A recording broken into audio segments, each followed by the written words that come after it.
How's it going, everyone? What I'm is up? I'm Chris. We have that's Ryan. I It's am Ryan.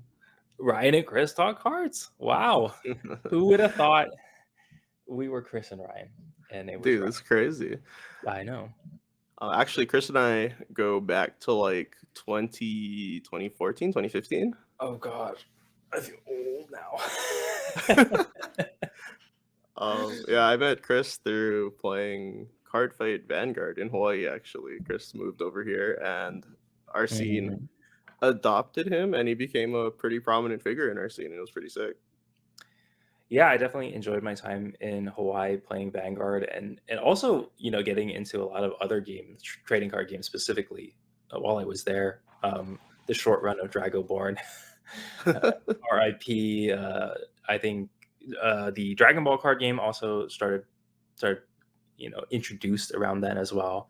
I had a lot of fun with that as well in the Hawaii scene. And then for me, I ended up moving over to New York, which is where I am now, and card games have been tougher to fit in since I've been here, but we still try to keep up, and we have some exciting things. I feel like exciting games to talk about. Maybe one in particular Definitely. today. But yeah, going back to Card Fight Vanguard, I think that's been like a I don't know about I would assume the same for you, Ryan, but like that's been definitely a special place in my heart ever since I started playing, which was like all the way back in like 2011 or something. Yeah, But it's 100%, always been 100%. something that like it's got some special magic that makes me always like come back to it, no matter like what other new card games seem to come out. And Or so how bad of a state the game is in currently. But I mean that yeah, and we could talk about that on a whole nother episode if people yeah, really that might wanted be that to. might be a whole nother episode for sure. But for today, the main topic for today is definitely the new kid on the block, or will soon be the new kid on the block, Lorcana, right? Dude, this is like the year of TCGs. And just a quick background on me. My name is Ryan, born and raised in Hawaii. I started card games actually with Yu-Gi-Oh. That was my introduction back in like Mm, 2011, 2012.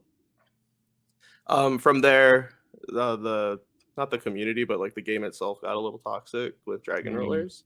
So then my friends were like, "Yo, check out Card Fight Vanguard," and I was kind of like, "Oh, they all stand up the Vanguard. It's kind of weird. I'm not too into it."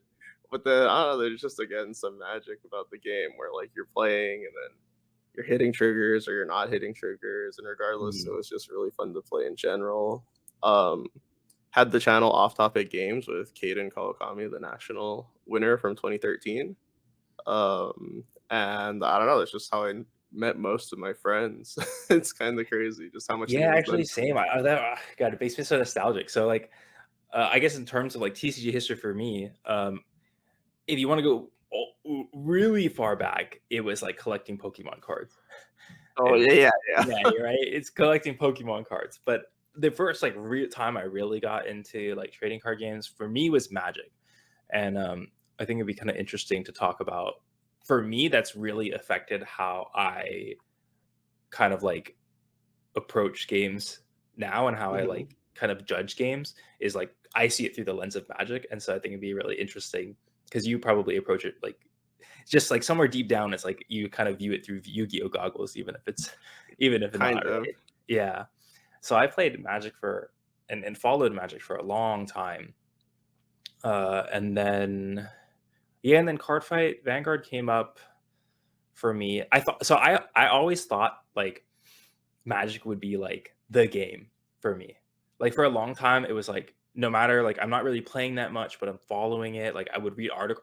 I haven't played in like 3 years, but I'm still reading like competitive articles and stuff, like following the pro Mhm. players. And then now that game's Carpet Vanguard. But for Well, me, I found it through the anime because I was like, I don't know, I had way too much time on my hands, or I just really wanted not to do schoolwork. So I would go to Crunchyroll. I would scroll. I would keep scrolling, like just look. Okay, look for anime. Look for anime. Nothing looks exciting. And then I was like, but there's like 4 seasons of Vanguard. So like I'm scroll past Cardfight Vanguard. Like there's Cardfight Vanguard again. There's Cardfight Vanguard. And then like after probably like a month of just like scrolling past like Cardfight Vanguard like so many times. I was like, you know what? I like card games. Let's give it a shot. So I got it in through the anime, and then I eventually like was like, I'll go play in a card shop. And you might remember way back when actually they didn't have clan fight rules. Nope. So I was like, I'm just gonna buy a bunch of packs and like just slap it together and like just have some fun with it. And I got there, and so my other friend Ryan, who plays Vanguard, he he was like, "Hey, you new here? Like, gonna play Card by Vanguard?" And he was like, "Oh yeah, like what are you playing?" And I showed him my like pile of like absolute like just complete random cards, and he's like, "You see that over there? That's called a trial deck. Just go get a trial deck." And so I bought the Overlord trial deck and played with that instead of my like absolute jank pile, which was fun. But we ended up becoming really good friends, and he is. I mean, if you're old school Vanguard like me, you'll remember Vanguard Central, which I was a part of, and Hmm. so was that Ryan. So we eventually like had that team, adding on Clark as well, and that's kind of like been my thing. So we both moved from Carpet Vanguard channels into having a little podcast. I think we've both been kind of interested in creating content for a long time. Yeah. So one question I'll have for you though is, so what do you think are like the pillars of your TCG experience? Like what are like, if you could name like five that kind of like Ooh. really brought you in, or not brought you in, but like really stick out in your mind, of like five games where you feel like you really enjoyed or like were really good at or Hmm. just liked it Hmm. overall? Because I can name my five. It's pretty easy. Yeah. Okay, you go first then. Okay, so Vanguard's number one, obviously. Hmm. Yu-Gi-Oh always has a special place in my heart. I always find myself returning to Yu-Gi-Oh actually, Hmm. even though it's like pretty toxic.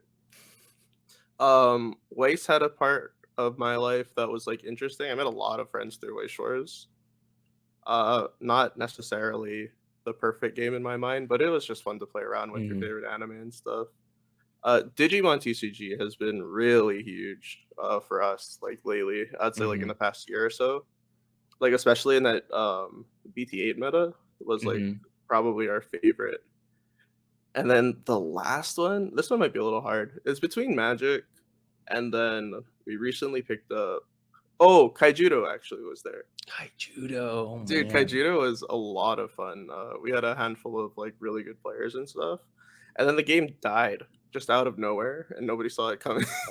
Oh gosh, yeah, But that's rough. yeah, those are my five, I think. Oh, dude, I don't even know if I have 5. I mean, Vanguard's definitely up there because it's just been I feel like it's a game that has, like, impacted my life so much, not from just, like, enjoying the game, but, like, from all the friends that I've made, being able to move from Southern California to Hawaii and then, like, find that community there, and Dude, it's then going on 11 years. 11 years. How did crazy. you see that, they've already planned out 9 more seasons of the anime for D series. So Yeah. it's not going anywhere. People were like, "Oh, Vanguard's over," and then they were like, "Yeah, we got anime plans till 2025, so don't worry about it." Um, so Vanguard is definitely the top one there for me. I would say second is it's got to be Magic, just because that was like the first one where I like really like got into playing, and like I like learned about drafting. I went to like Mhm. local tournaments. Like it was a very like first like true TCG experience for me. Dude, Chris is the Um, draft master. I Draft and love sealed that. events, dude. Chris is Those are crazy. so. I mean, it's. I love it. They're so fun. And then, man, I don't know. After that, it's really hard for me because I feel like those two are the ones that like I really played. I mean, are we counting digital, or it's like we're just sticking to physical? Because I feel like I could Oh, if we're go into counting digital, digital, then right? Like Hearthstone there's is it changes up a little bit, but physical, it's hard for me to go past. I've dabbled in like so many so things, but many. I think like really there's not thinking back on it, there's not any games that like I've been nearly as involved in as like Vanguard or Magic that like I went to local tournaments for, or Yeah, I even like agree. attempted to, which is kind of like interesting. I would say that we'll just 3 through 5 is, like, maybe, like, the I don't know, it's like the pity party, it's like the sad zone. It was like I feel like most of the games that I've tried since Vanguard they've been Thanos snapped. They've disappeared off the face of the Dude, earth. they hit half. Like, They hit half. I will say if I'm really into a game, you might maybe give it a bit before touching it. Because I remember before I moved to Hawaii and we met, um, Luck and Logic came out. And I was like, "Oh, this game's fun. I'm I really enjoying jumped Luck and in Logic. so Let's go, hard. Luck and Logic. Yeah, this is great." And I think by the time I got to Hawaii, that game was gone. Yeah. And then we talked about Dragonborn. Dragonborn, poof, gone. That was Two fun. sets. That was fun though. Yeah, Was two it two or sets, was right? it That's three cool. sets? I don't know. I I gave up after two, and then we have Chrono Clash, which is the predecessor of Digimon. They use the same Yep. system. Digimon just took it. There's like Chrono Clash 2.0. Maybe my next one is Chrono Clash. Maybe that's number 3 for me. Just Mhm. because I feel like I was trying to promote that game more than I did like other games like Dragonborn. Like trying to like, oh, this game will be fun. Like what I really like the system and stuff, but it's you know, it doesn't go anywhere right now. And Well, it's crazy just how unique like the Chrono mhm, Clash system was right, until Digimon came out, and then it no longer was unique. But right, because it's the exact same thing. yeah, And Digimon, I would say, oh no, number 3 is Dragon Ball TCG for sure. yeah, I was actually gonna bring that up if you didn't mention it because I was like, I thought you were really, really hard into that game. Yeah, I that game was fun. I really enjoyed it. I think the reason why I enjoyed that game so much is because ironically, because it's almost was like a fusion between Vanguard and Magic. It Hmm. was like you have a mana system like Magic. So like that kind of part of it was like very familiar. And then it also had comboing, which is a mechanic that is very similar to guarding in Vanguard. And so it kind of like had like kind of two aspects of like the games that I really enjoyed. And I was really into that. That's probably the game that I played most while I like after I moved from Hawaii to New York. And I managed to get all the way to the nationals. So I got a nationals invite for that Woohoo! for the first nationals, and I like, well, life happened. I did not test at all. I like was like, I think this deck will be good, and then I went 0-4, and I was like, I'm out. Bye. Yeah, I know Luckily, how that it feels. was in Columbus where I have some family, so I was able to like just hang out with family and like forget about it. But Well, dope. they kind of left a bad taste in my mouth too. Just like the desire to like do well at nationals, and so like I wanted to have like the the good cards and stuff, so I ended up spending like money to buy boxes for like last minute cards, and like it Hmm. didn't my pools didn't work out for me, and it just like it left a bad taste in my mouth, and like that was definitely like probably the last one of the last times, if not the last time I actually played Dragon Ball. And Yeah. then since then it's kind of been like uh how would I say, like Fantasyland Okay. TCGs for me. I'm like, oh man, Digimon looks so fun. Like I want to play Digimon. And it's like I have some cards and I don't really play. And then I'm having like the same thing happen with One Piece. Where, God, I really want to play. I have one of each trial deck. I have a booster box. They're sitting in my basement right now because I haven't opened them for like At least you the 4 got months them that the though. game's been out. Yeah, I so actually it's so funny. I pre-ordered them, Hmm. and I pre-ordered them when the game got announced. So like in probably like May or something last year. Okay. Like they announced it, some shops put up pre-orders and like it wasn't going to come out for a long time like, and then and then later I remember I just like randomly got a credit card charge. I was like, "What is this? Where did this credit card charge come?" It was the pre-order being like fulfilled. And then the box just showed up at my house. I was like, "What is this? I didn't order anything." So I just like completely forgot that I ordered One Piece cards. That have yet to be opened, but I think they'll get open eventually. I'm like a huge One Piece fan, so I Hmm. do like actually want to play that one. I'm busy. Yeah, that's fair. It's been But I mean, hard. speaking of One Piece, there's just so many TCGs coming out, and I think that's gonna lead us into Yeah. our first topic: is the state of trading card games in general right Mhm. now. Um, I think there's probably gonna be, is it 8 games in circulation this year? 8 games? That's crazy. So we have Magic the Gathering, Yu-Gi-Oh, Pokemon, the big three, of course. Yeah, We yeah. have Cardfight Vanguard, which of course we play. Digimon trading card game is out right now and it's going strong. White Shores is still out and they're still actually being very successful in product releases and stuff because it's more of a collector game. But I Mhm. mean, the competitive scene is also there. It's really interesting. Seven is Battle Spirits is right, or no, One Piece. One Piece is out right now. Eight, Battle Spirits is right around the corner. And then we have Shadowverse TCG in nine. Oh my god, there's even more. This Lorcana's It announced keeps for going. 10. Locana's announced We have 10. we have 10.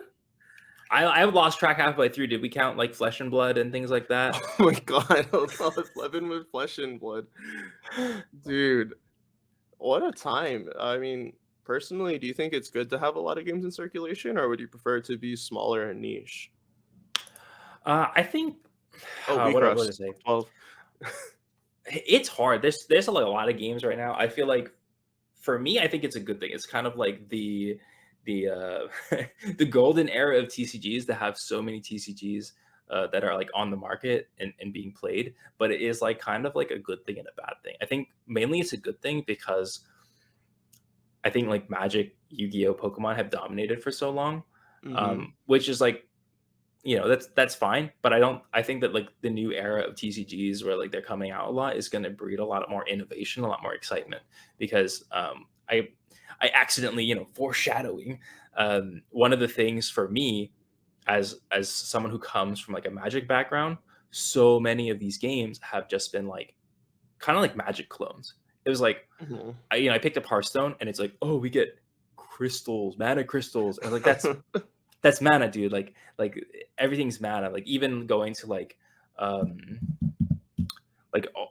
I mean, even excluding digital card games, but like another digital card game was like Legends of Runeterra, right? It was like, Yeah. oh yeah, you get mana and you get to save a little bit, but it's still mana.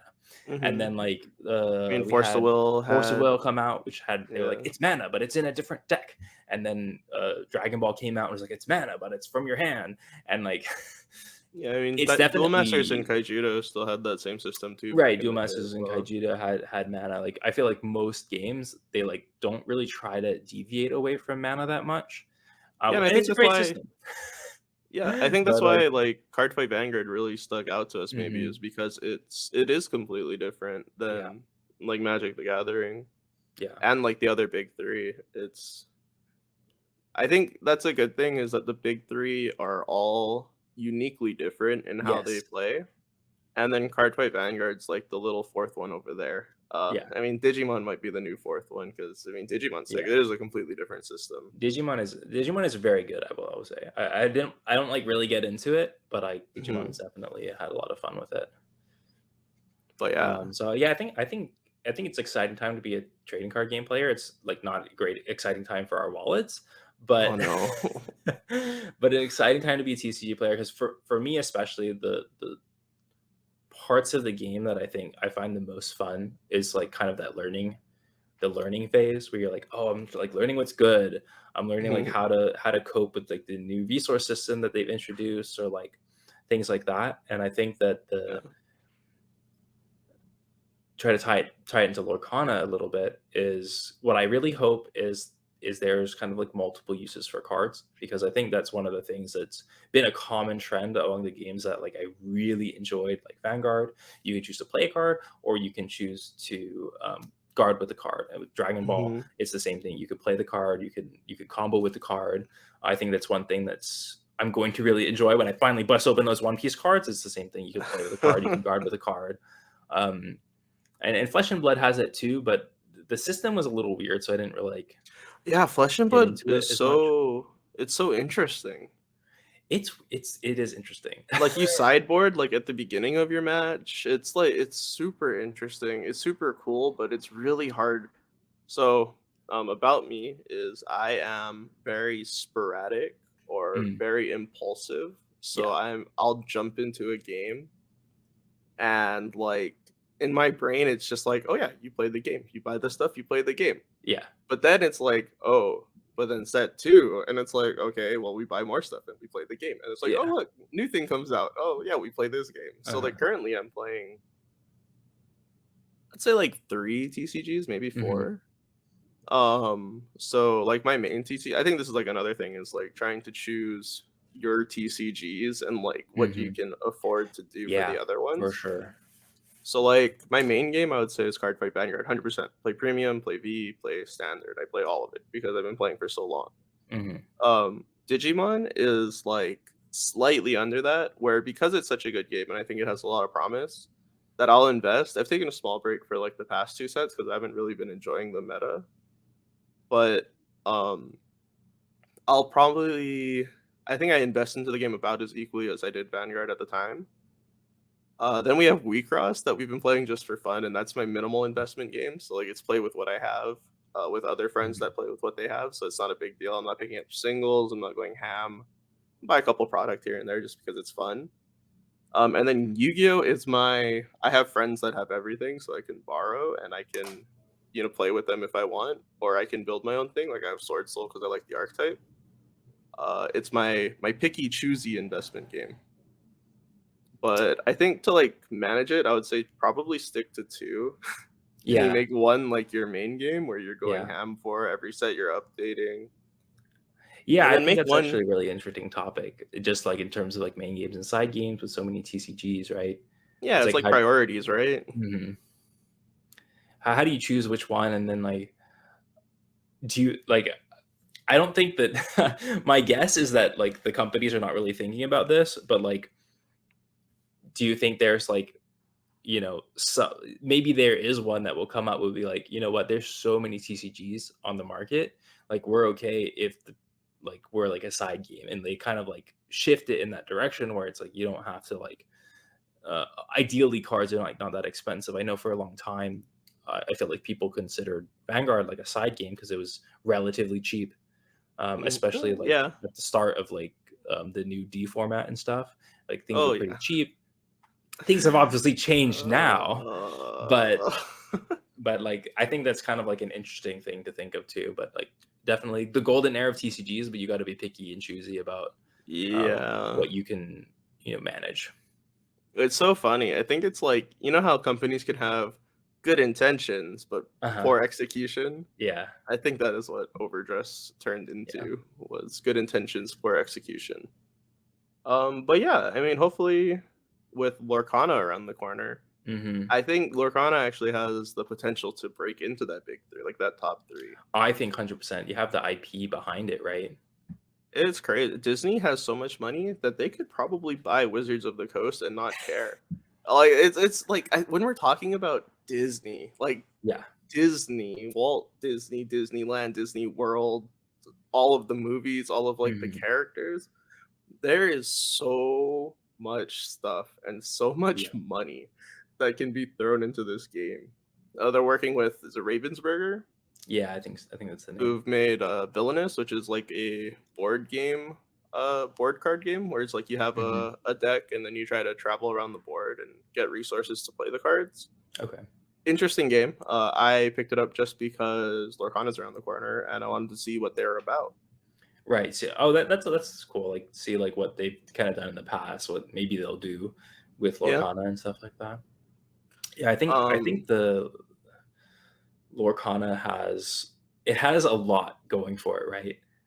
Just like the IP, I think a lot of people were actually pretty excited about the Ravensburger announcement because that they've Mhm. got like a good track record with games as well.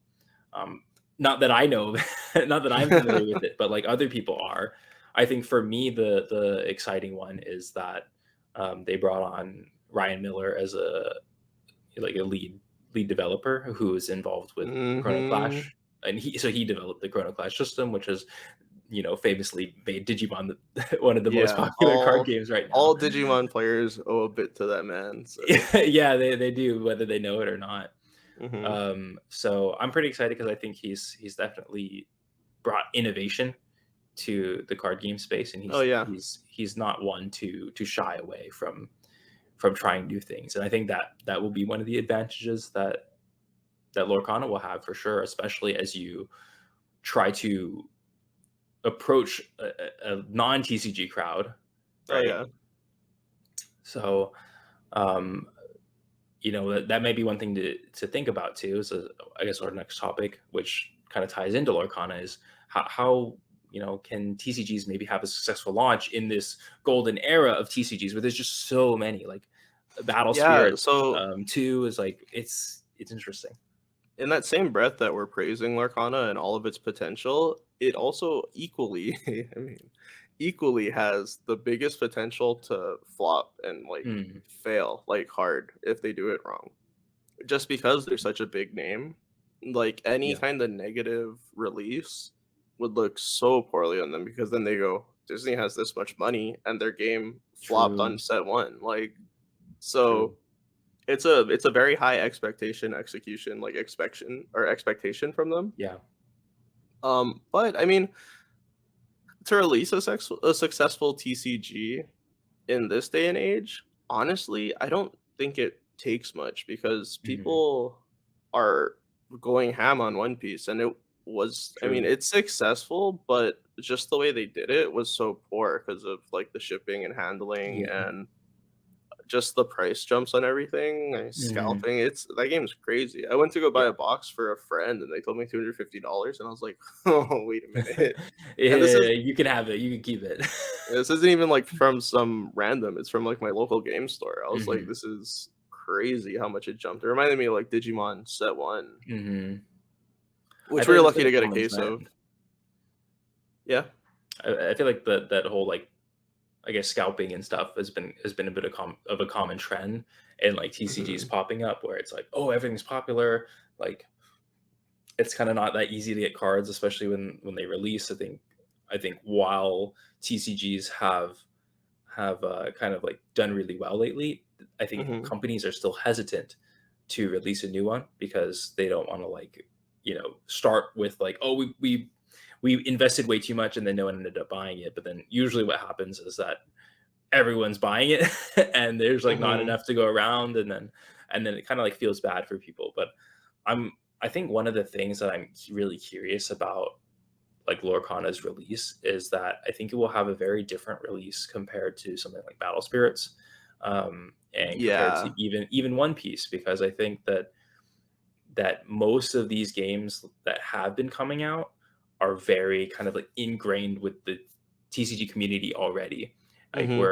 we're aware, the TCG community is aware of it. Like the TCG community is like the primary consumers, um, and so I think that's like part of it is like how many games, like we talked about, how many games can a single player play, and how many like TCGs can we actually Yeah. support as a TCG community. But then Lorcana has this advantage, and I don't know, I'm struggling to think of a disadvantage right now, but it has the advantage of having all the Disney IP people who have never really tried card games before, and I think that's something that I think will end up being very good for them, because um, there's been we have some case studies of games that have released TCGs that didn't previously have one, and bringing in people that were like, I never would have tried a trading card game. It was never for me, but this is kind of fun. And Yeah. that's definitely happened with Legends of Runeterra. A lot of League Mhm. players were like, I'm not really into trading card games, but like it's right It's League of games Legends. and it's League of Yeah. Legends, so like I like the characters, so I'll at least give it a try, right? I'll at least give it a Mhm. try. And I mean, that then was the same thing with, like, Hearthstone, right? It was, like, World of mhm, Warcraft yeah. people, like, really like the characters, the lore. I think World of Warcraft people are a little more inclined to try a trading card game, but, Mhm. um And and I mean more recently, Genshin as well, mhm. added TCG, and like I have friends that play Genshin. It's like I never liked I never liked trading card games, but this one is fun, and it's. I was like, okay, cool. Like I mean, I'm always happy like when people try out card games and they find out they like them, and I think that Disney's like has the thing that Disney has going for them that I think will like kind of like make them explode even more is that is or maybe it will just be interesting to see how it plays out, is it's a similar thing to all these examples we've talked about, but it's physical. All these other ones have been Yep. digital, and I think physical you get the advantage of collectors. Yeah, so that's the biggest thing is gonna be collectors. I was actually Mhm, talking to a friend about Lorcana. I'm like, this is gonna be the biggest IP in card games like ever. mhm. And he's like, "Oh, Pokemon's like pretty big." I'm like, if you asked anybody from the age of 5 to like 70 years old who Mickey Mouse was, you showed them a picture of Mickey Mouse, they'd be able to tell you Yeah, who Mickey Mouse is. You show yeah. them Pikachu, I don't think it's the same. No, it's definitely not the same, especially since they're getting rid of Pikachu. That's like a whole Yeah. 'nother Oh, it's whole rough. 'nother But topic. I think like Lorcana, and we can just look at their release stuff. They already announced their product line for their Mhm. first release. I think the biggest thing is that they're releasing to local game stores 3 weeks Oh, earlier than they're yeah. releasing to like the big companies. Yeah, I really like that move. So it Um, makes it seem like they want to work with local game stores to promote like a healthy community and scene. mhm. Um, which I Yeah, think that's a big plus.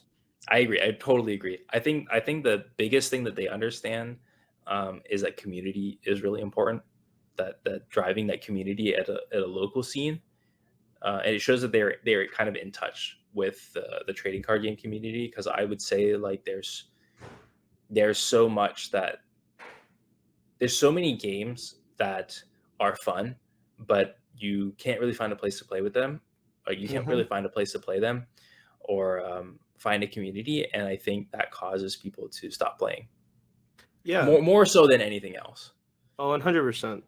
That's why, like, even Vanguard is slowly starting. I mean, people are saying that it's dying because certain places around, like, the Yeah, US just don't carry Vanguard's anymore. very weird in that aspect. I feel like it kind of always has been the case where like some areas are just like popping off.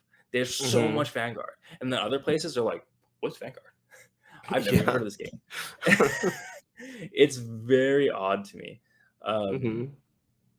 yeah, I don't know, but I do agree. I think that them choosing to release earlier for local game stores is a big win for the community in general. Huge, huge. But I do wonder about if they're putting product in Walmart. I'm kind of like because I feel like Walmart has consistently not been very good about release dates No. on product. I feel like something happened recently that they had to like recall. Oh, it was the Pokemon Squishmallows. They were supposed to release Oh. like in February, and some of the WalMarts were like, "Yeah, just put those up." And yeah, it was pretty bad. I remember I had this issue because I was trying to like the Bakugan reboot, Mhm. and like you would go to Walmart, and like some Walmarts would have them, and other Walmarts wouldn't, and it was weird. It was all Mhm. sorts of weird. I would say, uh, maybe tie it back a little bit to TCG successful relaunch. I think this is not something that anyone doesn't do these days, but is a very bad thing. Was what Bakugan because it was like a combo toy card game. Yeah. They kind of released it, I think, with a toy mindset where it was like, oh, like the toy just goes in the stores and the kids see it, like, yay. But Mhm. what happened was that it was like, I don't know when anything's getting released. So like there was no like official release date. You know, like, oh, this set is available to buy on this day. Oh, the next booster set Yeah. is available on this. It's just like, oh, the product's there. It's like, what is going on? So like I think it's not really a pitfall that anyone but them have fallen into in recent days. But Yeah. that's if you're looking to release a TCG, please just tell us when it's going to come out. Like, Agreed. I Definitely. think that's actually something that maybe like Lorcana didn't has like kind of been like because it was like we didn't really have. I don't even know we have an actual release date, but like a release month. But for a long time, it We was just like, hey, Lorcana is happening, and everyone's like, just tell us when. Yeah, I wanna say we do have a release date. Let me go The dig. Nope, it August, just right? says August. Yeah, It just there says you go. August. This is August, but like for months, it was just like Oh, August look, 18th. August 18th. Okay, cool. Lorcana will be available at this is from their official Twitter, the Disney Lorcana Okay, Twitter. okay, They said Disney Lorcana will be available at LGS on August 18th, so local game store on August and then 18th, September and big box is retailers on September 1st. Ooh, It's also cool. gonna be available in the US, Canada, UK, France, Germany, Mhm, Switzerland, Austria, Belgium, Netherlands, and Luxembourg. mhm. No Spanish speaking countries though, which is a little Which is interesting. I interesting feel. because that's a huge market. Yeah, I feel like Spain, Mexico, and even though like South America and stuff, they've always had players for certain games. I think like Yeah. Yu-Gi-Oh comes to mind decently, I but think yeah, one it's thing always. that is here's my second tip. Just get the Latin community involved in your game. Like Yeah. that's one way to have a much better successful launch. I feel like um, they are very passionate group of people, Hmm.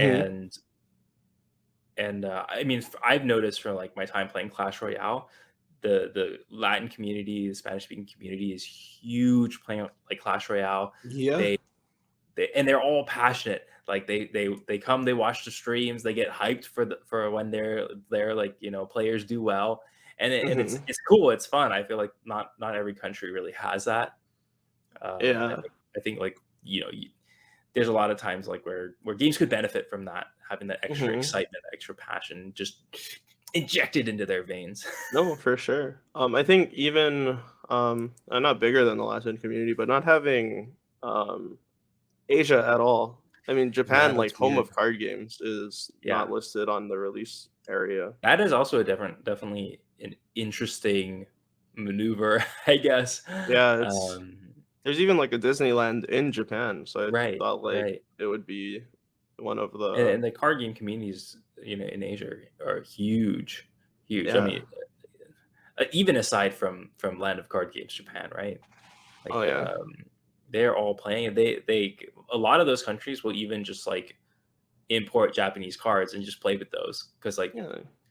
like they there's a lot of like Chinese Mandarin speaking people, and they're just like, yeah, I can translate, or like I can get a rough estimate just Yeah. based on the characters, and like that's fine. They just go ham. They just go ham in Asia, so that'll be interesting. But I think what we'll probably find is that people will import Of course. from US into Hmm. Asia and play it anyway. I mean, yeah, we've played Japanese Way Shores in English, and you Yeah, just learn to figure it out. yeah. And I mean, it might just be the same way until maybe there is an official like Japanese release, which would be really funny because then we'll be ahead of Japan, which is the complete opposite of every other Japanese trading card Oh, game in thank you. existence. I that actually makes me so mad. That's like my biggest pet peeve, where like it just sucks. I really dislike that so many games is just like, oh, Japan comes out and we get it a couple months later, and like that's like what's expected. It's like new game comes out, like, oh, Japan's gonna get it first, we'll get it a couple months later, and Japan will figure out like everything that's good, and then we'll already know what's good, and like it feels like less exciting for me. I like, Hmm. especially as I've like grown a little bit more distant, honestly, from card games. Like Yeah. like when I see like, oh, like for One Piece, it's gonna happen. It's gonna happen. I like Chopper. Chopper Leader is gonna get revealed, and I'm like, yeah, Chopper Leader. I'll play Chopper. Chopper's the best. Woo! And then and then 2 months is gonna pass, and I'm gonna be like, One Piece card game. Was I supposed to be playing that? And then like the Chopper Leader came out, Chris. And I'm like, oh, I totally forgot because like there's this huge lag. Yeah. And this Yeah, and happens for if me with Vanguard too. yeah, and for people who might not be familiar, like maybe you're a Magic player or maybe you're like Hmm. Lorcana, like you're just here because of Lorcana. Um, the biggest card games in the world are like elite. So two of the big three are both produced by Japan. In Yu-Gi-Oh and Pokemon. Then after that, we have Digimon, which is also produced by Japan, and then we have Cardfight Vanguard, also Japanese. Way Shores is also Japanese, but they don't necessarily do a one-to-one English like translation, or like certain sets will only be released in Japan, certain sets get released in English. It's just something with IP and stuff. But and then One Piece is getting really big too. That's also produced by Japan. But we get so if set one came out for them this month, we would see it like maybe in March or maybe March. but probably like the beginning of April. There's like a 2-month delay between these games releasing their product in Japan and then us getting it. And then by the time we get their first set, they're already revealing set 2. So it's like a weird like area where you're excited to play with what they have, but then you're already looking at the horizon. You're kind of like, oh, I'm playing this deck until the next stuff gets released. So maybe I don't want to invest into this right now, and I'd rather just invest into the new stuff when it comes out. And you're kind of just um, like almost like decision paralysis. I don't know if Yeah, that's happened that's to like you. it gets me stuck in like a time loop where I'm like, oh well, I want to actually play with the new stuff more, so I'll just wait. And then the new stuff comes out, and then you see even the cooler new stuff. You're like, I'm just gonna wait, and then Hmm. it happens like over and over and over again. I mean, especially for me, and like I would say like for to kind of keep going on this topic a little bit was like I kind of brought it up like a little bit for Vanguard to like some like my Vanguard the Vanguard community, and they were like, no, no, no, no. Vanguard has many other problems, and none of them are global release issues. And I was like, what? And they were like, oh, well, like the thing is like it's hard because they have to like get the manufacturers, and then they have to like align the release dates, and then there's like translation and stuff. It's like, but for me, it's like, well, you could just like we just like pause everything for a second and then just like do all that stuff before we release the Japanese version, and then just release it all at once. Like, Yeah, our we don't. translations come from Bushiroad Japan. They don't come from Yeah, Bushiroad it America. doesn't make sense to me like why this is like such a common thing when it's like such a nice quality of life. But I will Hmm. say there is an example of a game recent game that has been US first, and it's actually the Dragon Ball card game. I think maybe that's why I was so excited about it because Oh. it actually was it was weird because they did have a Japanese version, but the Japanese version had Hmm. different rules. So the Oh. cards they released for the Japanese version, they wouldn't really make it across to the English version because it was just like Hmm. a different game. So like they might reuse the art and stuff. So you could be like, oh, maybe this card is coming, like this like unit is coming, but you wouldn't really know what it did. And so like when you got reveals for the Dragon Ball card game, it was like this is going to come out like next month because this is the next set, and you can like really Yeah. get excited and get hyped about it. And I think that's one thing that Lorcana is going to benefit from a lot. Yeah, I think another cool thing about like, well, cool for us because it's English release, is we get to put all the deck innovation back into the game. Hmm. Games Hmm. that release Japan first, we get a solid look at their meta before it comes here. Yeah, Obviously, our meta is not a one to one, especially looking at like Digimon and stuff. yeah. There's always been differences. I feel like I don't know what it Yeah, is, but the English speaking region always seems to cook up something that the Japanese players have not really that they worked on. missed, and I also think it's a lot of like the Japanese players like to transition to the new stuff, Mm, whereas the English players don't mind playing whatever they think is just the best. right, right, So like Gravidia here has been good since it came out, right. or at least since they got the Meteor 2. And sorry, this is just more Hmm. Vanguard Yeah, random knowledge drop. Japan moved past Gravidia like right. And they just don't 3 look back. sets They're like, ago, oh, 4 this is the sets new stuff. ago. Yeah, Yeah. yeah, But that yeah, makes it'll sense. be cool to have like deck innovation back into the game, Mhm. or like into So something that we speaking of can do. metas and kind of like being able to kind of guide the meta and that whole competitive aspect, do you Hmm. think like what are your thoughts on how like games could like balance the competitive and casual? And do you think coming in hot with like a really strong like competitive support or tournament support, is that like a recipe success for a game, or is that something that might detract from it because it might push away casuals? So I think the community, although it can be pushed by the company itself making the game, most of the competitive versus casual is going to come down to your local game store. Mm, Um, the side of like the company trying to fix it though is like we'll put out this big tournament every year or so many mhm. qualifying events every year, and that's to promote a healthy scene. Battle Spirits Vegas tournament is like it's like $1 million prize pool. Yeah, it's a lot. I think first place gets like $100,000. Like that's crazy to me. Like that's Mhm. insane. It is It insane. it makes me want to pick it up because I'm a competitive player, which Right. I mean that's super cool. Um, but on the same edge, I think you have to think of the IPs and what their target demographic is. So the Mm, biggest example is a game like Pokemon. Very simple game to play. It's very, very simple because they know that their target audience is like kids, parents, and like people who love Pokemon. Of course, there's going to be more competitive players, right. but if you have two kids who want to play this game in a tournament, they can, and they're not going to feel bad. They also have like different age brackets, which I think is huge. Yu-Gi-Oh did it too with like Dragon Duels and stuff. I think the biggest thing is if you introduce kids to your game, give them a space to play, and as they grow older, they can grow into the competitive stuff. I think it's just a healthy market, and I mean, people can have fun with it too. I mean, you'll get Magic with like Commander. Mhm. People be like, "Oh, what power level is your Commander deck?" And people are like, "I'm playing like some sort of janky 3." And it's like, I have something for that. And then Yeah. you're like, "Okay, it's cool."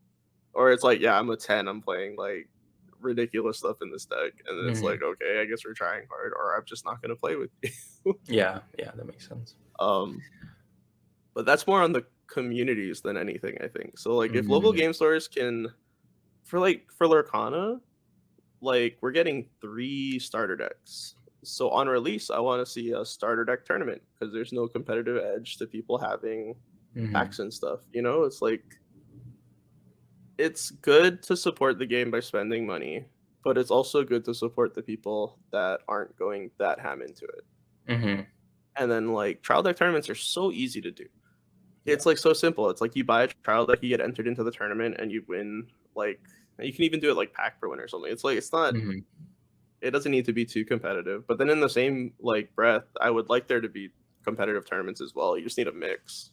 Yeah. Yeah.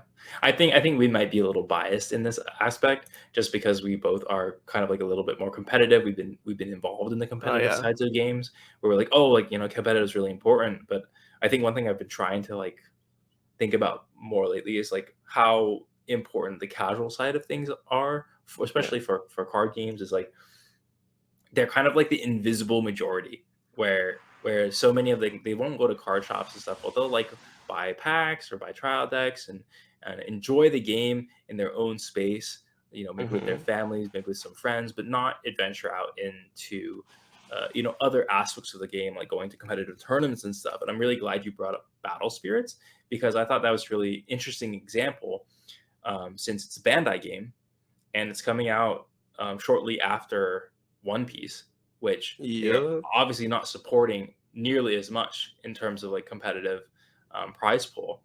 And so you have to wonder if they're not sure Battle Spirits will do that well, and they may be like juicing up the prize pool to get people to try it out, and get into the game where they're like, okay, well, One Piece, that IP is, it's a huge IP it's within yeah. It's anime, like. you know fandom, and Mhm. so you don't really need to juice it as much, but you also wonder like how much like more people would go crazy if it's like they got that huge prize pool in One Piece. Yeah. And I would say I consider it maybe like a bit of a failure launch, is Flesh and Blood. People will Yeah. argue with me. I consider it a failure because I think you talk to like average TCG player, they're like, oh, I kind of heard of that. Um, and they've got massive prize pools, and there's definitely like a very like focus on like competitive play. The game's designed around competitive play. Like we talked about using cards multiple ways. Like Vanguard Mhm. has two, One Piece has two, Flesh and Blood has three.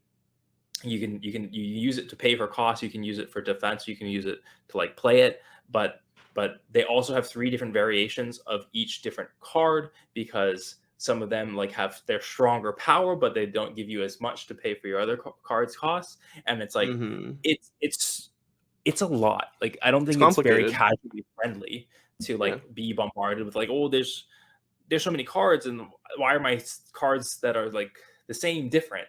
It's Mhm. definitely a lot, and I feel like if you think about in the grand scheme of things, like there's the general populace, which and then Yeah. like a very very small subsection of that is people who enjoy TCGs.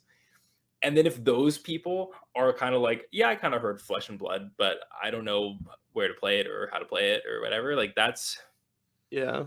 you can have like a success, like it's living but it's not really like successful in my mind because I feel like no one's like even heard of it, even Yeah. within the realm that should have. I think a big thing with a card game though is you want to be simply complicated rather than complicatedly simply. Yeah, that's a If good that one. makes sense to you guys. Like your game, I think the most successful games are so simple they become complicated.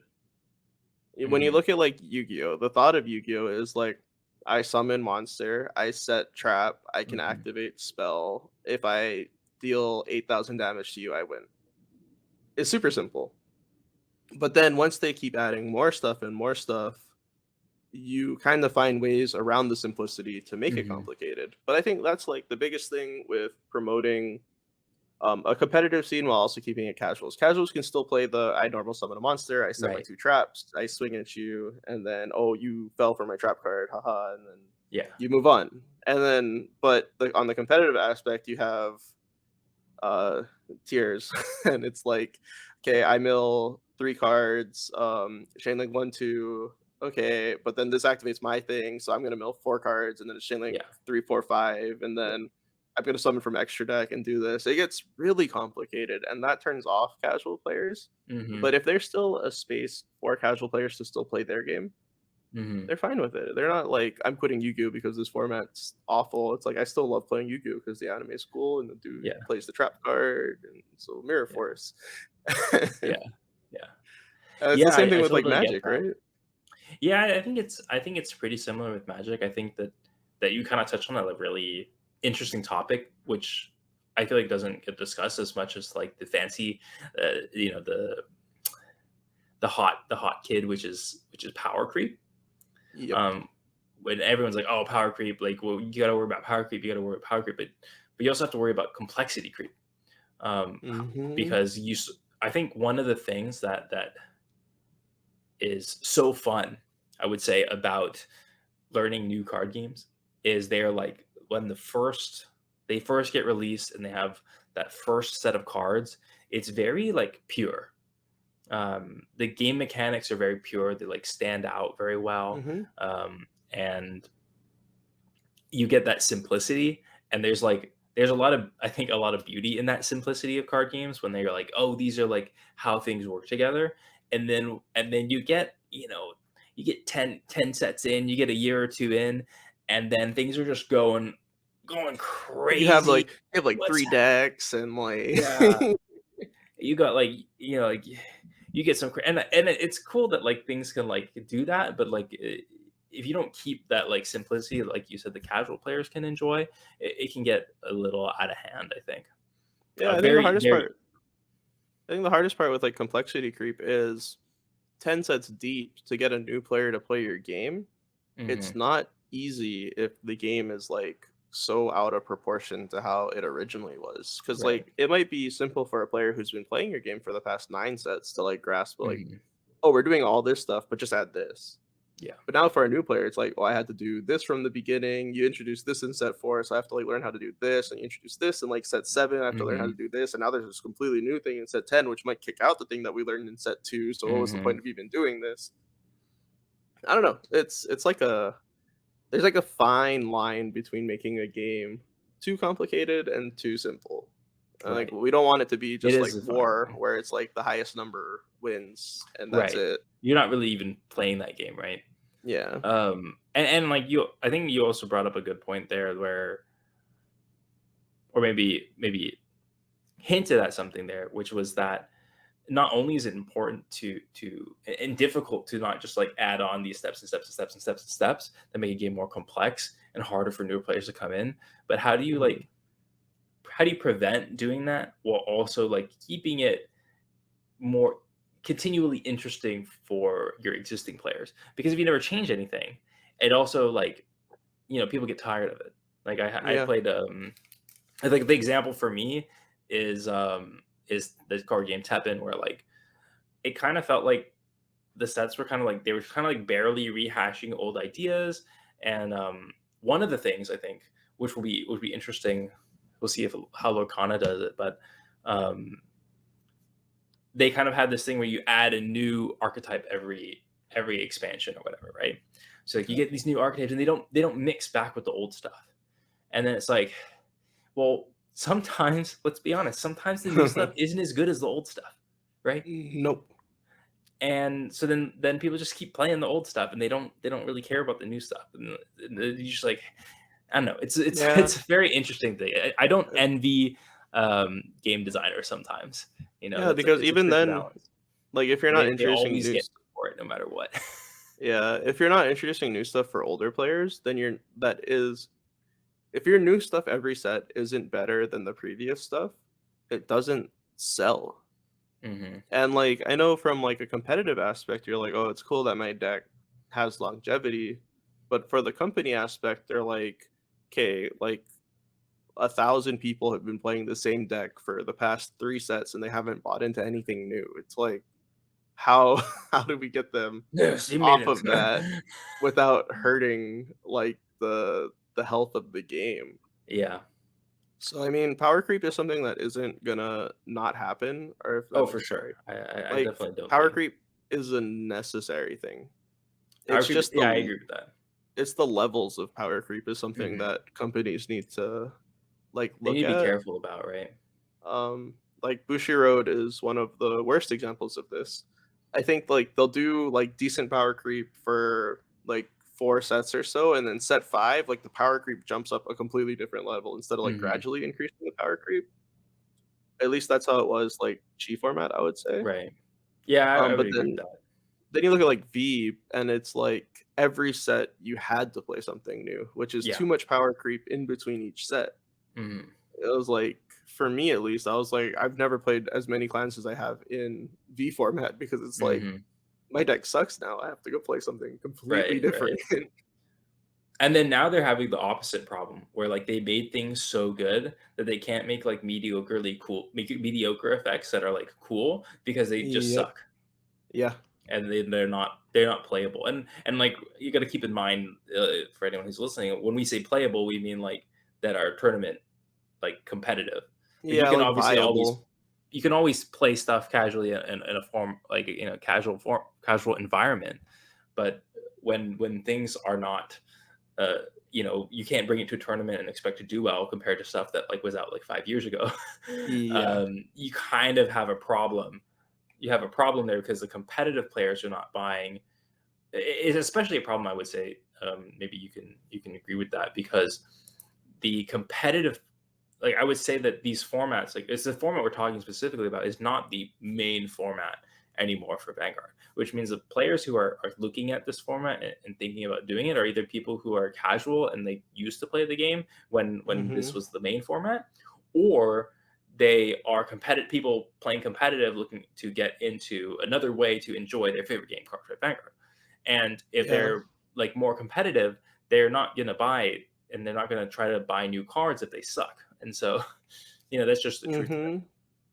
Mhm. Yeah, I think unfortunately I don't want to say the competitive tournaments are so cutthroat where if you're like new to the game, like Hmm. some guy's just gonna like completely just dump all over you, like Right. playing the game. People are generally nice enough, Yeah. but it's not like they're gonna be, oh, you're new, I'm gonna give you the win. I'm just gonna let you like Right. walk in here. Right. Because at the end of the day, I mean, they're playing for prizes and stuff. I mean, Hmm. so no knock on new players. Still enter tournaments. I think it's good experience. I think it's how you get better. I think it's how But you get better. I think it's also how you find that community. And oh, you can you 100% can make. I mean, look at us. We're literally across the U.S. and we're still doing we're a still good friends. We're podcast. still keeping up, and like you'll make. I would say you go out there, you put yourself out there, you can make some of the best friends you've ever had. Yeah.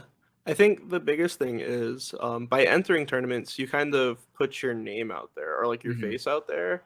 Whereas if you were to walk into a card shop and ask some random dude, hey, do you want to play Lorcana with me? Hmm. He's gonna be like, I don't know who you are. I have friends coming.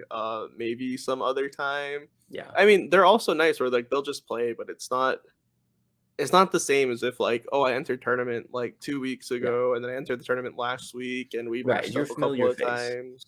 It's like, yeah, do you want to play games? Like, oh, you play my game, I play your game. It's like, yeah. Yeah. So it's cool to just put yourself out there. Yeah. For sure. For sure. What do we have Um, next on our topic list? Sorry, we kind of. actually, oh, okay, yeah, no, no, I wanted to riff off that into something, which I think is really kind of the Yeah, idea of yeah, like yeah, casual versus competitive still a little bit, yeah, yeah. which I think is really interesting. Is I think that Hmm. in the current environment, I would say that one thing, and we talk about Corvette Vanguard a lot because we just know it so well, but I think it's really interesting how they've been very like stand strong about their stance of free regional tournaments with no like monetary or pack prizes except for like a paid worlds invite, where you see like basically every other company is like regionals is like a very very competitive event, which like there's prizes and stuff. Oh, Aaron's got a face. He's got a face. And I'm just curious, like, what do you think? Like, I think there are pros and cons to that because I think like it, it does make those kind of experiences more open towards casuals, at least in my opinion. But I'm curious what Yeah. your take on this. I think Bushiroad's prize structure is one of the worst things in their competitive formats. Their regionals are meant to be competitive tournaments. It's meant to be like you win this, you go to Worlds, but why isn't there any additional prizes attached to it, you know? Like every other game there's a payout to like top 8, whether it's like packs or whatever. I don't get why Bushra doesn't adopt that. Like, what do you win for winning worlds? You get 2 promo cards and then a trophy. To me, uh, it's not like super worth. I mean, it's like it's cool to do and everything. I don't have any like hate for Bushiroad. I mean, it's just how they choose to do their game. I just kind of think it's wrong. Yeah, that's fair. I think like I don't know. I feel like there's pros and cons to it because I feel like for every competitive player that that you've seen talk about like how the pricing sucks and like how I think this year is actually an interesting like case study in itself because Worlds was in LA and people are like, I don't want to go to LA. Normally it's Yeah, in instead of Japan, Japan, right? And yeah. normally it's in Japan. Everyone's like, oh shoot, free flight to Japan, let's go. But this one it's in LA, like I think it kind of disappointed a lot of people. But it's also like I feel like it disappointed the US people and like the international people were also like, Yeah. cool, LA sounds fun. But I guess like I think for every competitive player, I would say I always hear stories of like people who are very new to the game, who show up for regionals and they're like, I had a ton of fun. Like it definitely made me want to play more. Got me excited, and I don't think that Mhm. would happen if there was a. I would say it would probably still happen if there was prize pools, but I don't think it would happen if there was an entry fee involved. Which I think every Mhm. other regionals has entry involved. Which like it does a weird thing, right? It allows them to support prizes, and it at the same time it blocks out the casual players, but it also makes the event more prestigious because there's a cost to enter. It makes it more competitive Yeah. just by having it that like entry fee. I don't know. It's an interesting thing I to think think about. for casual players, I think the biggest like cool thing, in my opinion, are side events at these regional tournaments. Mm, So like Yu-Gi-Oh at every YCS, if you want to run GOAT format, so this is like alternate formats and stuff. So this is 2006 Yu-Gi-Oh. You bring a deck from 2006, you ask them to run a tournament, they'll do it. And like that to me is like how you make a regional experience super enjoyable for a casual player. Um, I actually so agree with that. And and so and like, and not more than this like half-assed thing that Bushido does. It's like, oh, free fights, mhm. right? And It's it's like like, what's actually the having point? those events. So I'm gonna read you off. Digimon Nationals is coming up at the end of February, and here's some of their side events, which I think is wildly cool. So on Friday, so the event runs from Friday to Sunday, the 24th to the 26th. There's a last chance qualifier with like an 1100 person cap. Um, so that's just to have a chance to qualify again for nationals last chance. That's whatever. First place gets the invite. They also get a box, and then they also have promo packs, which are also worth a lot. But side events, they have Team Wars, 32 team capacity. It's $30 per team. Winner of the whole thing gets 3 boxes, so 1 box each player. Oh, cool. They have on-demand pre-release, so you can do like a pre-release tournament at the shop or at whatever the location is, which is again really cool because you're getting like 7 packs for $25. You get a promo pack, and then you also get like the pre-release promo packs, which can also be worth a lot of money. On-demand win a box for $10, 8 people only, so that's like 3 rounds. You only have to win 3 rounds and you get a box. On-demand Winamat, which is also really cool for casual players, $10. You oh, by the way, just for participating, you get like 3 packs in these events. And then also a promo pack. And then first place gets the 2022 Final Championship participation mat, which is cool if you didn't get to qualify for the finals.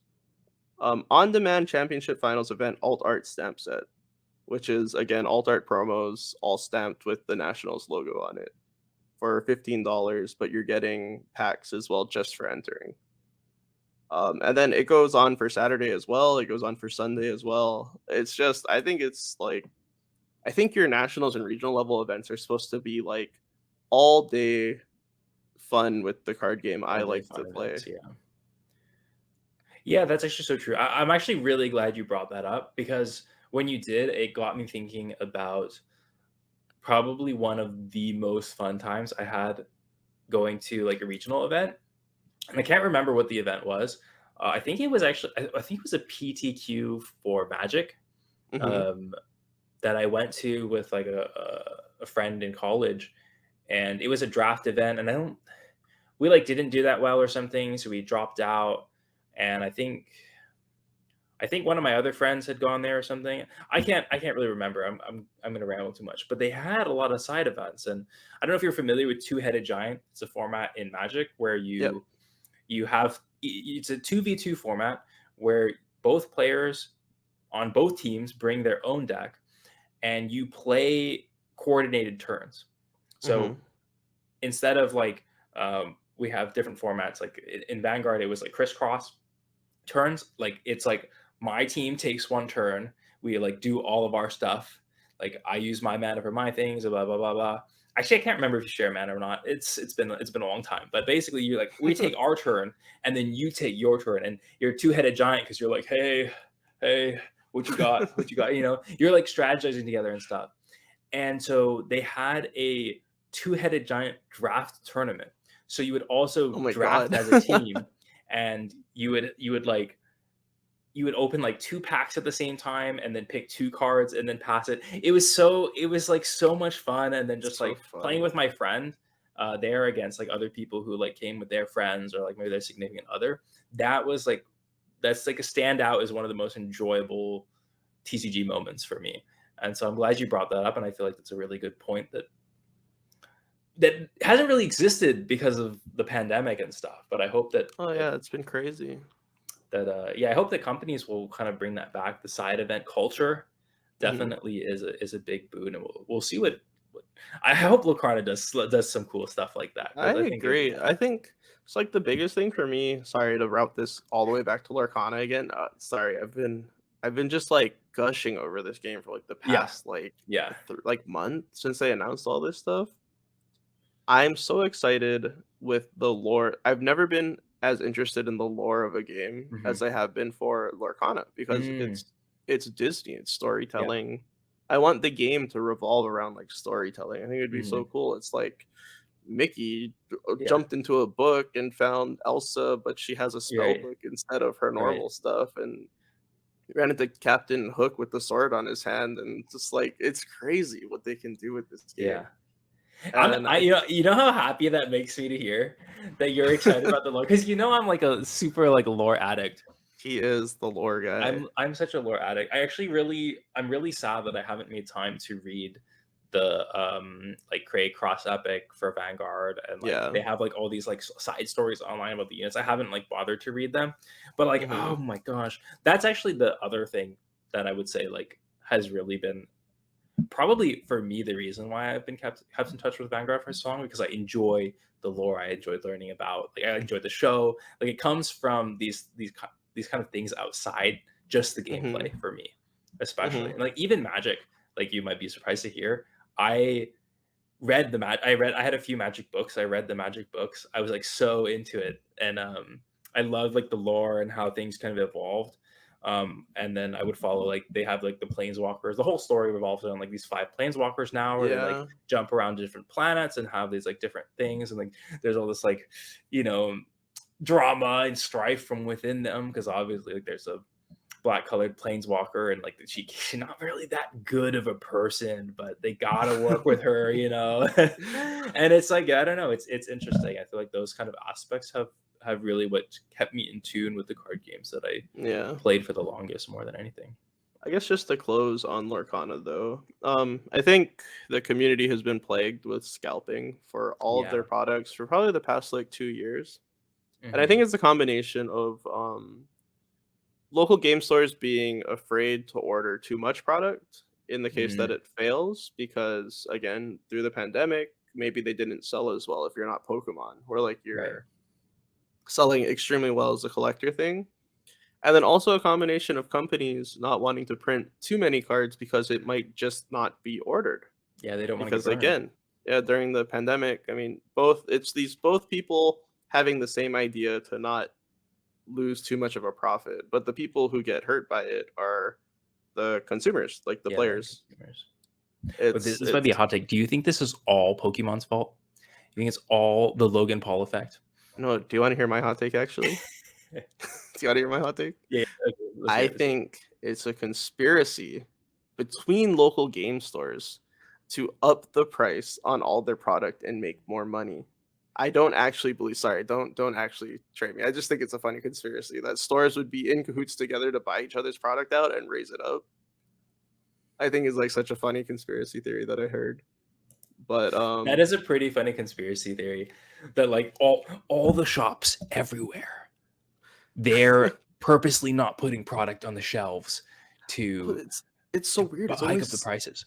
It's only like select games too. Like Vanguard got hit by it hard.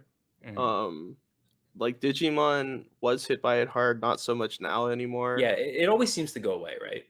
But like Vanguard it hasn't gone away. It's still there. It just happens every set. It's so weird. Yeah. Yu-Gi-Oh didn't get impacted by this at all. Like Yu-Gi-Oh was fine throughout the whole thing. Okay, Magic didn't here's a get hot scalped at conspiracy. all. Here's a hot conspiracy theory for you. One Piece is in the middle of their scalping phase, right? They are 100%. There's a conspiracy theory that there's a big One Piece tournament coming up in February, which is Mhm. very soon at the time of recording.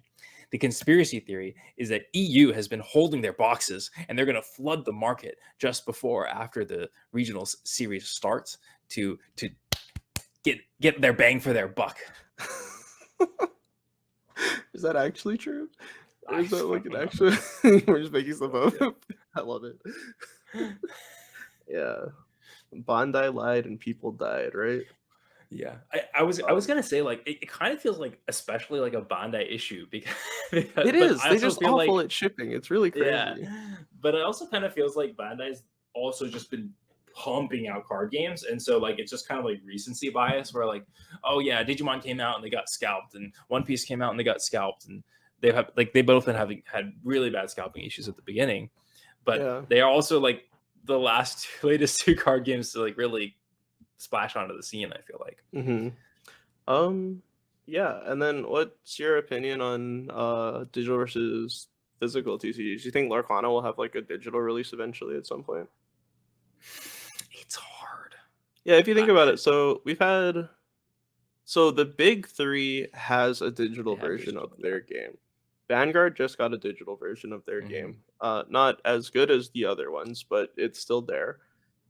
Um, Debatable, I would say. That debatable, I would debatable. debate that point, but It it's has a different. story, but Let's say it's different. the prices around it are just kind of strange. Yeah, Um, they've definitely chosen a different approach to the digital TCG.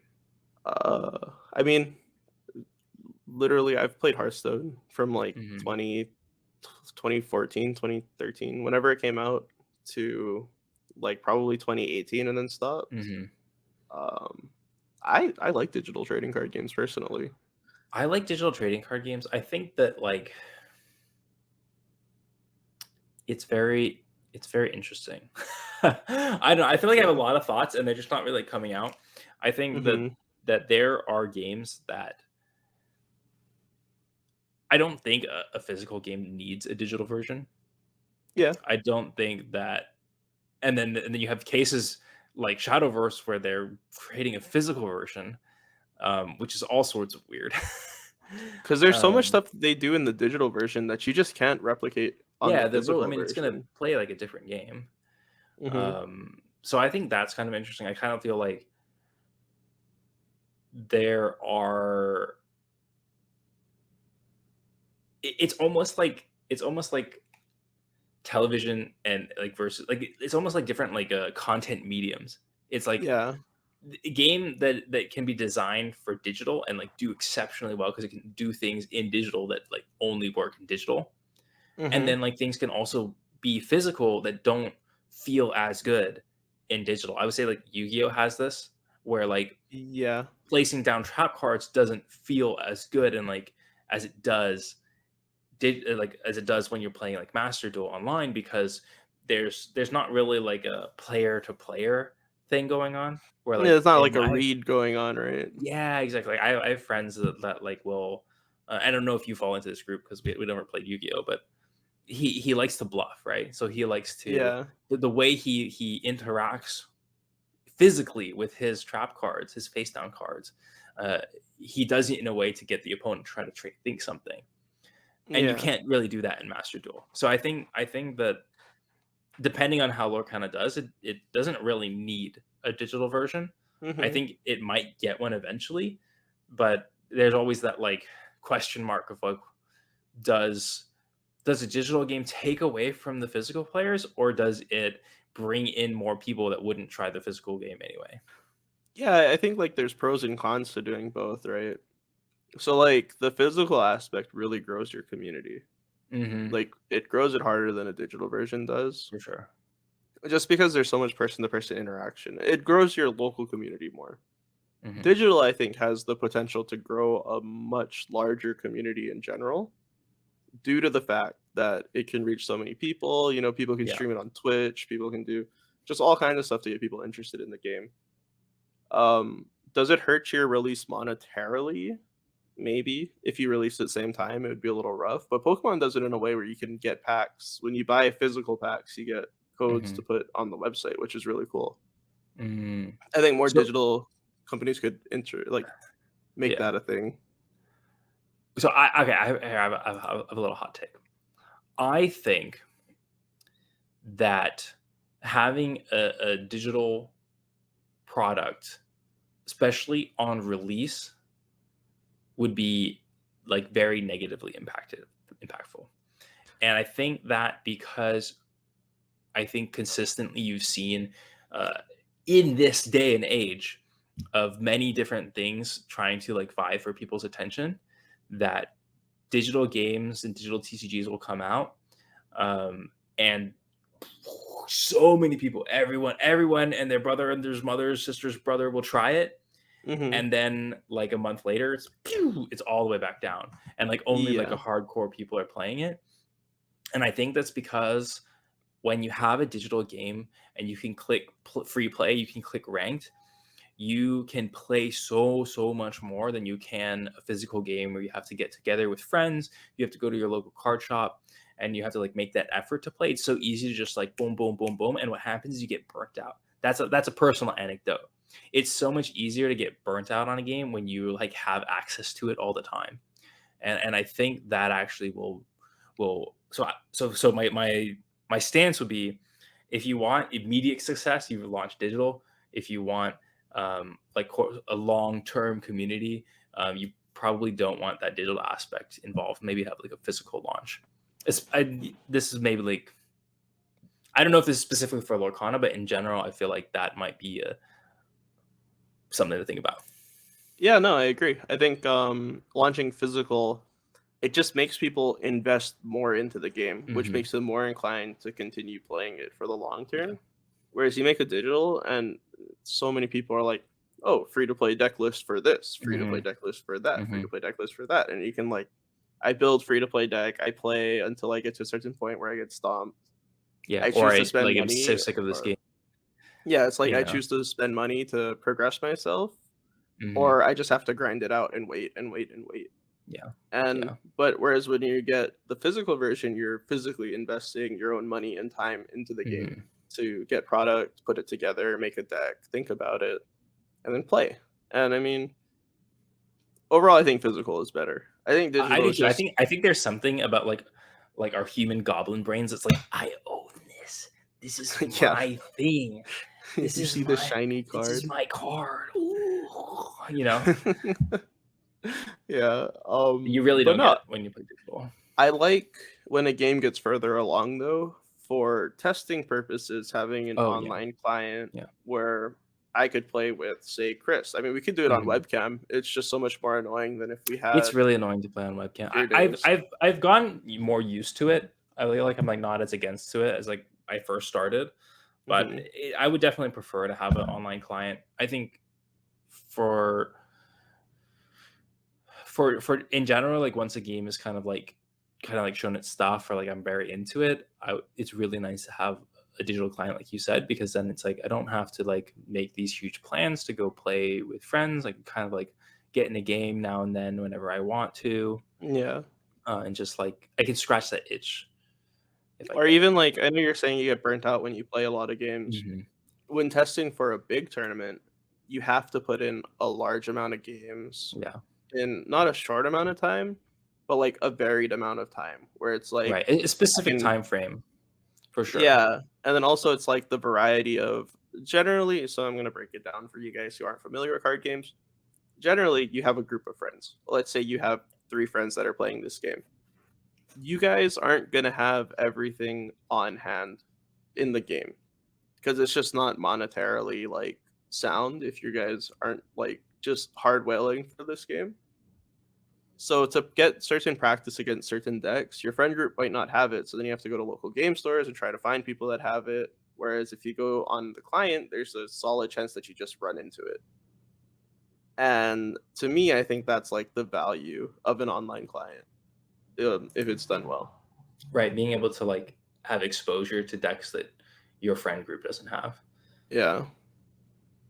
Yeah, But yeah, no, I think they each have their niche, and I think they're both useful and good. But I do prefer Lorcana come out physical only first, and then maybe yeah. find a way to do it digital. Yeah, I think that's probably what they'll do. I think that's probably why they got Ravensburger to do it, or why Ravensburger offered to do it. I don't know how that works, but Yeah. it's probably the case that they like we want a company that has a good track record of physical games, Well, and yeah. we'll So just Ravensburger is actually Disney's. It's like their oh board game company. oh good to know. Yeah, or I'm pretty sure because I'm pretty sure everything Ravensburger has done has been Disney related. Yeah, maybe they're just like the go Disney's go-to contractor, or I don't know. Whew, that was close. Almost my switch almost fell off the desk. But yeah. So I think every Disney board game that's been made has been made by Ravensburger. Mm, Don't quote me on that though. There's probably some other random stuff that Disney yeah, has probably contracted out. Again, Disney money, they got it. they do Um, have. I think we can close this out with a little bit of a Q and A. Yeah, just a few Q&As. So let's go. What's our first question? I think I put it in here. Um, let's not do the first question actually. Um, how are the state of TCGs post COVID?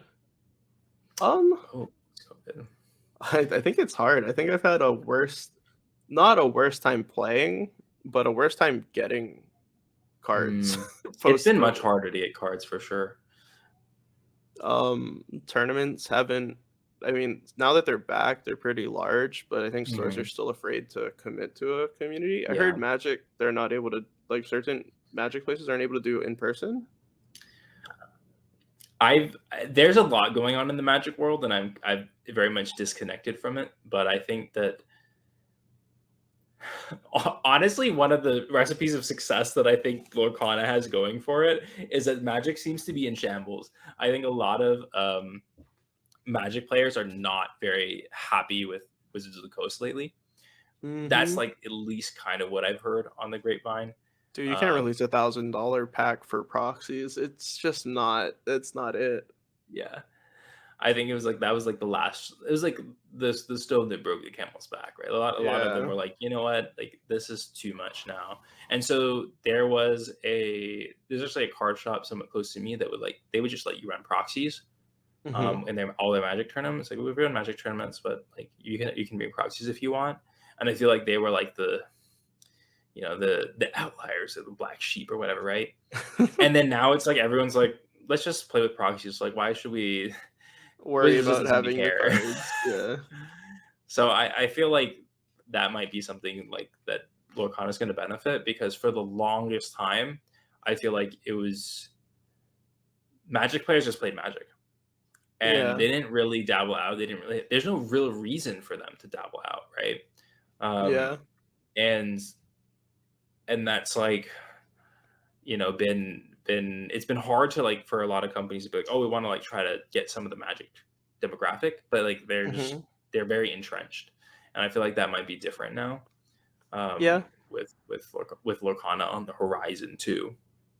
But yeah, to answer the question, I think TCGs are in a strange state post COVID. There's like a Hmm. lot of pros and a lot of cons. I think Yeah, like a lot of the pros is like the excitement of them being back, yeah, or just how many are coming out. yeah. I would say the pros is like how many of them exist right now, but then I think the cons is like kind of like what you said is like it's been shaky for Yeah, sure. it's just like prices seem to go up at like the expense of the player. Well, okay. Um, Here's a thought.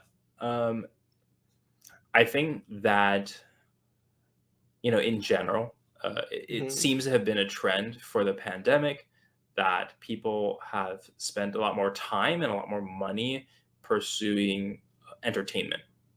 Yeah. And now that the world's kind of opening up again, and well, I would say it's kind of been open, kind of been open. I wouldn't say Yeah. opening up anymore, but now that things are like pretty much going back to normal, there's a good chance that these kind of levels don't hold, and we're not the TCG community isn't actually able to sustain this in many games, and Yeah. maybe the gold rush is over.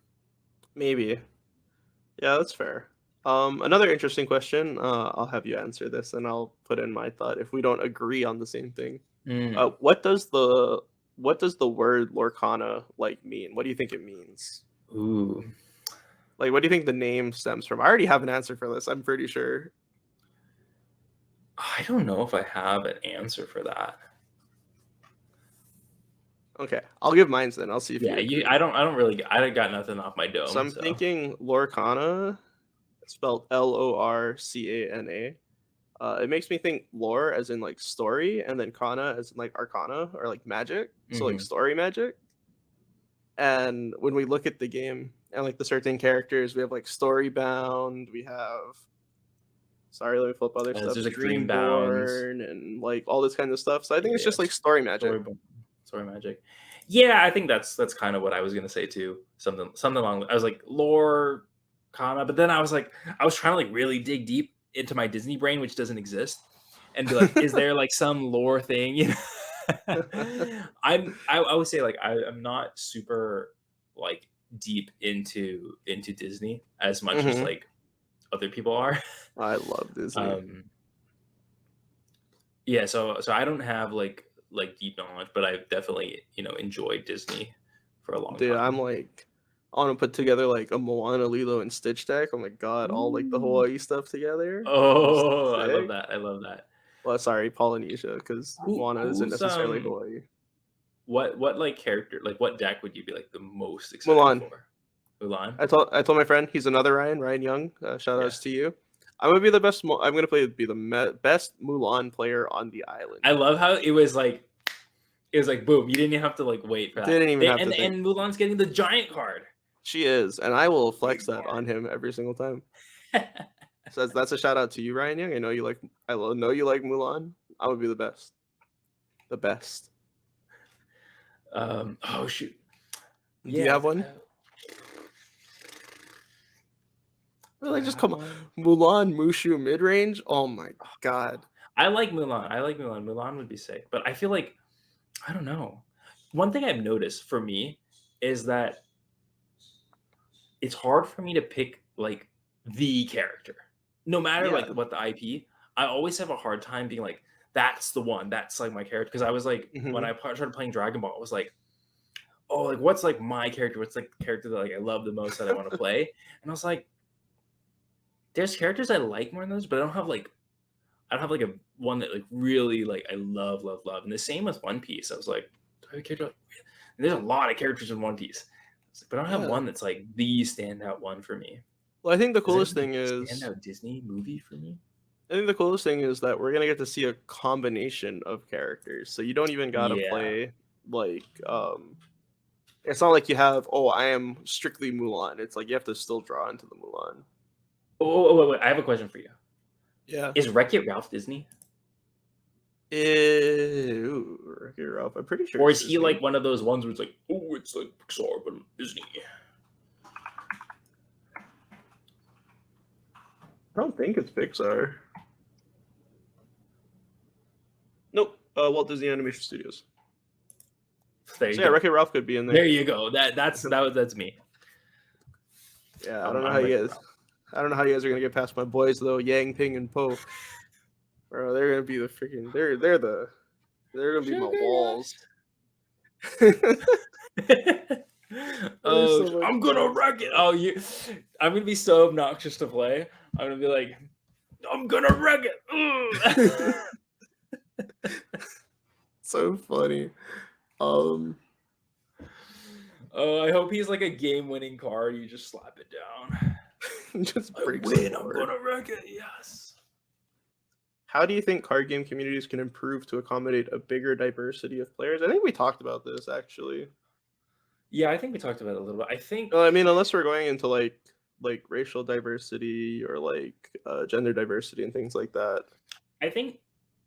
That's actually a interesting, I guess, I think thought it would be there. more gender diversity versus Hmm. racial diversity. I feel like card game communities are pretty diverse in Yeah, like their racial demographic. But like gender, I think there's a largely male dominated of course. Yeah. game.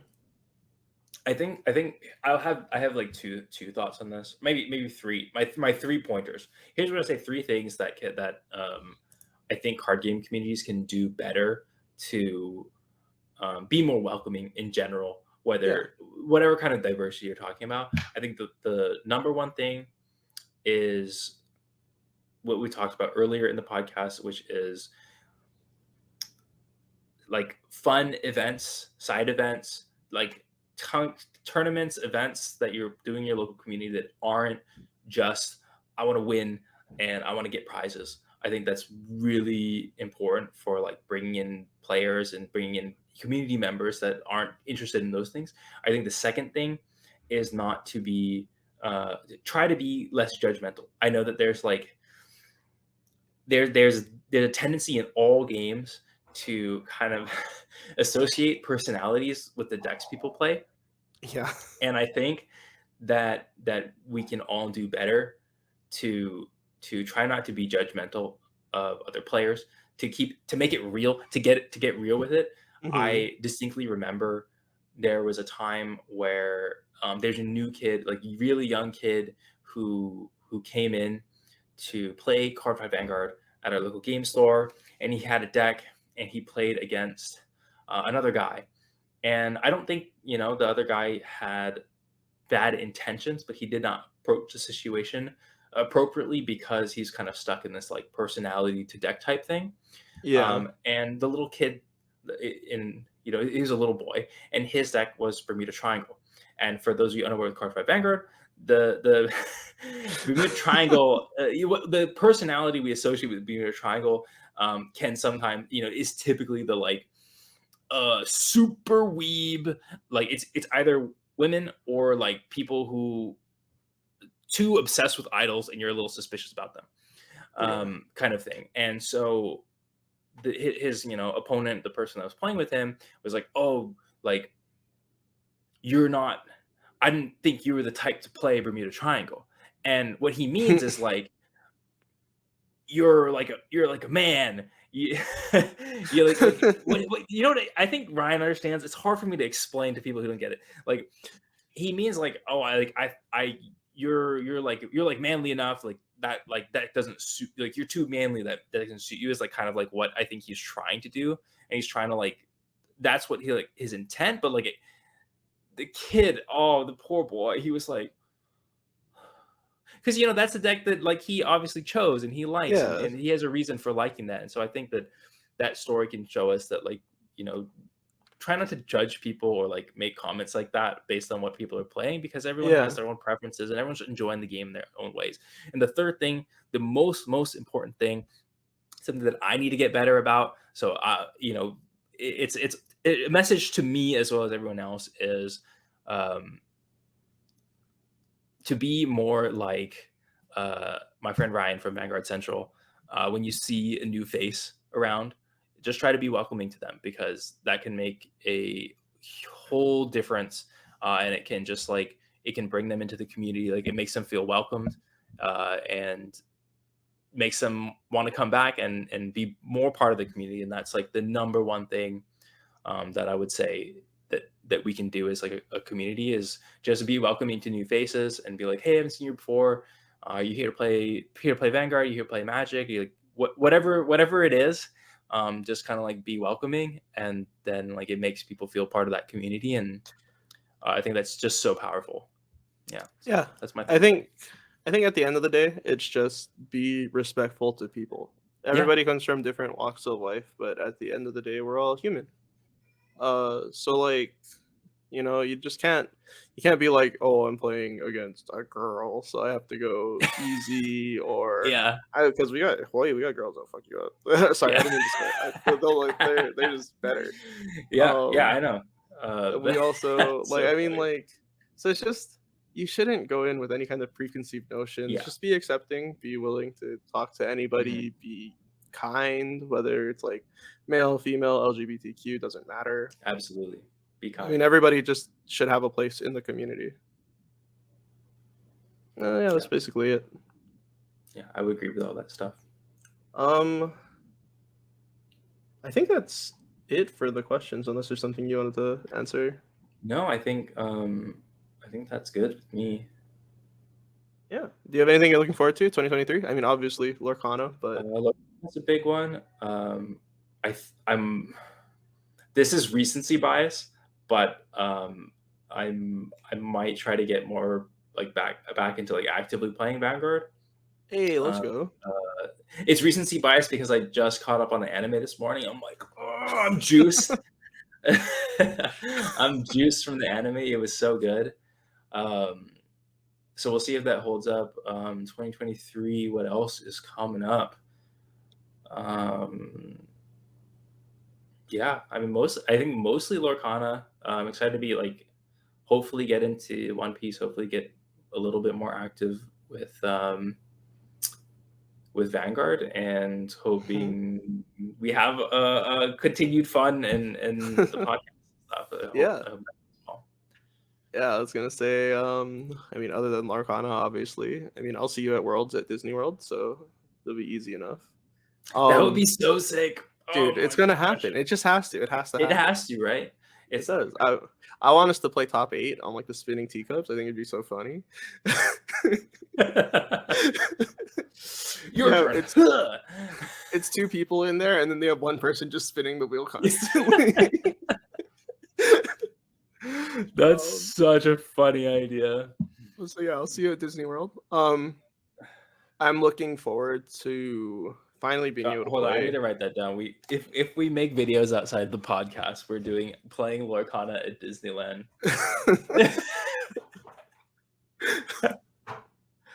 I'm looking forward to traveling to an event. I definitely want to try travel to something this year. Whether it be Well, digital a bit Digimon on that, Nationals. there's always room for you here if you want to make it out to something Hey, in Europe. let's go. I know Um, it's far, but it is very far. always room for you Caden's here. trying to convince all of us to go to Digimon Nationals because it looks cool. Is So that it like, might be have you come? Do you have to like enter? Do you have to like qualify for that, or can you just like show no. So I up think the side and? events you can just show up. Oh, you can just like show up and hang out, play side events. Yeah, which I Dude, think is I'm cool. so sad I didn't make it out to the Vanguard Worlds this weekend. I know it looked insane. It looked really Um, fun. yeah, I'm looking forward. So yeah, traveling out to an event, getting good at like a specific card game. I feel like I've always been on the upper echelon of players, but never like the best. Okay, do you want to do that together? Because I've been thinking about that. I've been thinking about how I've been playing for Vanguard for like 10 years, and I never top eighted anything. I have a And so I'm Hawaii top like, eight regional. Just saying. fair, fair, but I don't have anything. And so I was thinking, you know what? Maybe it's Vanguard, maybe it's something else, but like I want to like put pedal to the metal on something. So something Yeah, we can do together. see me at a Lorcana regional, dude. Lorcana regional. Okay, Lorcana, we're gonna get into it. For sure. I'm actually super down for this. And then last thing I'm looking forward to is episode 2 coming out in March of this podcast, which should be exciting. No. I don't think we have topics down for it yet because it's so far away, but No, I think we probably hinted at something. One of the topics was probably going to be how anime and TV can affect the games and stuff like that. I mean, because yeah, I thought of that because I like got so hyped this morning. I was like, oh my god! that's super good. And then yeah, if our friend Caden wins the Digimon Nationals, we'll also talk to him at some point. I'm actually hoping that sometime in the future, especially as what seems as this podcast gets more and more Lorcana oriented, as it might, to like get maybe my wife in, who's like just a Disney fan, and just like we can just gab Disney and be like, oh, where's this from? Where's that from?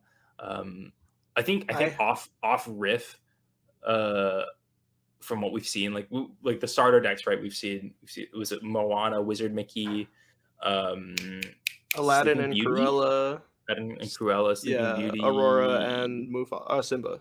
Simba, Yeah, Simba. I of those, I'm stoked about Wizard Mickey. That's me that too. that's my pick I because am I have Moana Wizard Mickey pilled. I have a very very fond memories of watching Wizard Mickey when I was little, and just like it's not like Wizard Road Mickey, but like when he had the magic hat and he's like in this castle and like all sorts of shenanigans. I don't remember it very well, but I watched it a lot, and Mhm. so catch me playing Wizard Mickey. That's all I'm saying. Let's go. Yeah, thank you guys. I had a great time on the podcast. Thank you, Chris. Yeah, thanks. I'm glad we got this going, and it will keep continuing. And it's been a lot of fun, and I hope all you listeners or viewers enjoyed it. Yeah. And then ask us if you have any questions, just leave it in the comments below, and then we can add Absolutely. that to the Q&A session at the end that we'll do. And I think we have some fun segments and stuff planned for future Oh, episodes for that sure. I'm excited could for some be, of the stuff we thought up. yeah. All right, bye All right. guys. Bye.